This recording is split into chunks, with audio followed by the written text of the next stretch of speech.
আসসালামু আলাইকুম, hello viewers, আপনারা সবাই কেমন আছেন? আশা করি আল্লাহর রহমতে সবাই ভালো আছেন। আজকে আমি তৈরি করব মেয়োনিজ এবং মিক্স সস বা বার্গার সস। আমি প্রথমে মেয়োনিজ তৈরি করব।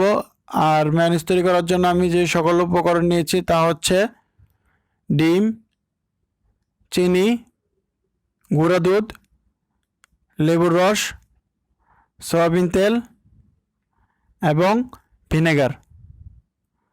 আমি 2টি ডিমের মেয়োনিজ তৈরি করব। আমি প্রথমে ডিম 2টি ভেঙে নিচ্ছি এবং যে পাত্রে আমি মেয়োনিজ তৈরি করব সেই পাত্রে আমি ডিম 2টি দিয়ে দিচ্ছি।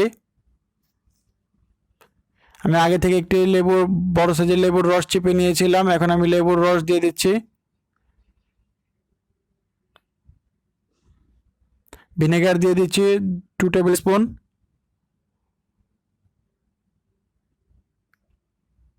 চিনি দিয়ে দিচ্ছি 2 টেবিল স্পুন।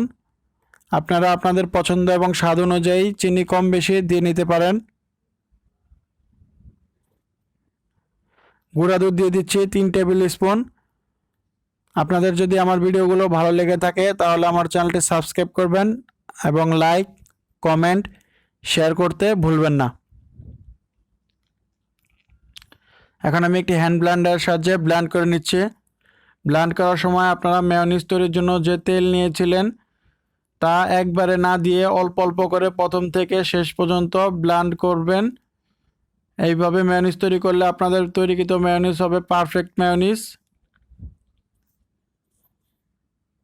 এভাবে মেয়োনিজ তৈরি করে একটি এয়ারটাইট বক্সে করে আপনি ফ্রিজে নরমালে 5 থেকে 7 দিন সংরক্ষণ করতে পারবেন। এভাবে বাসায় মেয়োনিজ তৈরি করলে খেতে খুবই দারুণ লাগে। আপনারা সবাই বাসায় ট্রাই করবেন।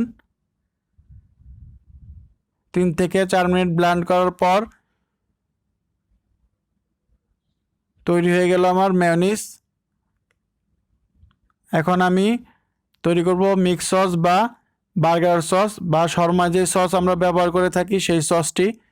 এজন্য আমি 2 টেবিল স্পুন মেয়োনিজ নিয়েছি এবং এর সাথে আমি দিয়ে দিচ্ছি 4 টিস্পুন চিলি সস। এখন আমি এই 2টি উপকরণ ভালো মতো একসাথে মিশিয়ে নিচ্ছি। 2 থেকে 3 মিনিট ভালো মতো মিশানোর পর তৈরি হয়ে গেল আমার শর্মার সস বা বার্গার সস।